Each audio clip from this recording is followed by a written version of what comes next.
கடந்த ஆண்டு இறுதி முதல் தங்கம் மற்றும் வெள்ளி விலைகள் தொடர்ந்து உயர்ந்து வந்தன. உலக பொருளாதார நிலை மாற்றங்கள், புவிசார் அரசியல் பதற்றங்கள் மற்றும் முதலீட்டாளர்களின் பாதுகாப்பு தேடல் ஆகிய காரணங்களால் தங்கத்தின் மீதான தேவை அதிகரித்தது.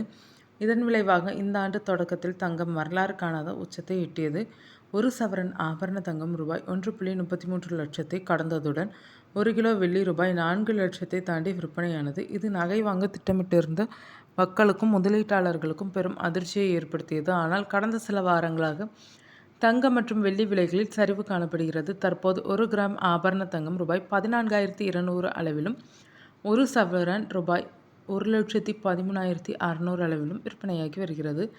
அதேபோல் 1 கிராம் வெள்ளி ரூபாய் 270 மற்றும் 1 கிலோ வெள்ளி ரூபாய் 2.7 லட்சம் அளவில் விற்பனை செய்யப்படுகிறது. சர்வதேச சந்தைகளில் ஏற்பட்ட மாற்றங்கள் மற்றும் மத்திய வங்கிகளின் பணக்கொள்கை எதிர்பார்ப்புகள் காரணமாக விலை அழுத்தம் ஏற்பட்டுள்ளதாக சந்தை நிபுணர்கள் தெரிவிக்கின்றனர். கடந்த 3 மாதங்களாக தங்கம் ஒரு குறிப்பிட்ட வரம்பிற்குள் வர்த்தகமாகி வரும் நிலையில் இனி விலை குறையுமா அல்லது மீண்டும் உயருமா என்ற கேள்வி பொதுமக்கள் மத்தியில் எழுந்துள்ளது. இந்த நிலையில் சர்வதேச நிதி நிறுவனமான ஸ்டாண்டர்ட் சார்ட்டர்ட் வெளியிட்டுள்ள ஆய்வு அறிக்கை முதலீட்டாளர்களின் கவனத்தை ஈர்த்துள்ளது. அந்த அறிக்கையின்படி தற்போதைய விலை சரிவு நீண்ட காலத்திற்கு நீடிக்காது என்றும் இது தற்காலிகமான பின்னடைவு மட்டுமே என்றும் கூறப்பட்டுள்ளது. அடுத்த 3 மாதங்களில் ஒரு அவுன்ஸ் தங்கத்தின் விலை $5,200 வரை உயரக்கூடும் என்று அந்த நிறுவனம் கணித்துள்ளது. இது தற்போதைய நிலையை விட சுமார் 20% அதிகமாகும்.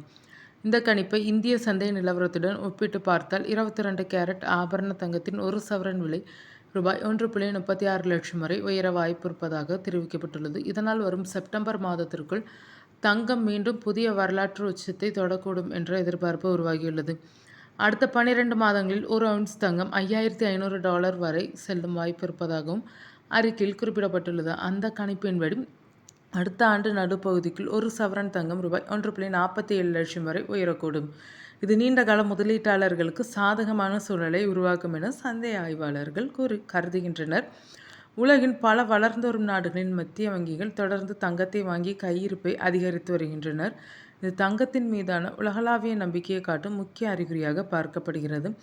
பொருளாதார நிச்சயமற்ற சூழலில் பாதுகாப்பான முதலீட்டு கருவியாக தங்கம் தொடர்ந்து பார்க்கப்படுவதால் அதன் தேவை எதிர்காலத்திலும் வலுவாக இருக்கும் என நிபுணர்கள் கூறுகின்றனர். குறுகிய கால விலை ஏற்ற இறக்கங்களை மட்டும் பார்த்து முடிவெடுக்காமல் நீண்டகால முதலீட்டு பார்வையுடன் தங்கத்தை அணுகுவது நல்லது என்று நிபுணர்கள் பரிந்துரைக்கின்றனர். குறிப்பாக விலை சரியும் காலங்களில் படிப்படியாக வாங்கும் நடைமுறையை பின்பற்றுவது பலரால் விரும்பப்படும் முதலீட்டு உத்தியாக உள்ளது. எனினும் தங்கத்தின் எதிர்கால விலை குறித்த அனைத்து கணிப்புகளும் சந்தை நிலவரம், உலக அரசியல் சூழல் மற்றும் பொருளாதார மாற்றங்களை பொறுத்து மாறக்கூடியவை என்பதால் முதலீட்டு முடிவுகளை எடுப்பதற்கு முன் தனிப்பட்ட நிதி ஆலோசனையை பெறுவது அவசியம்.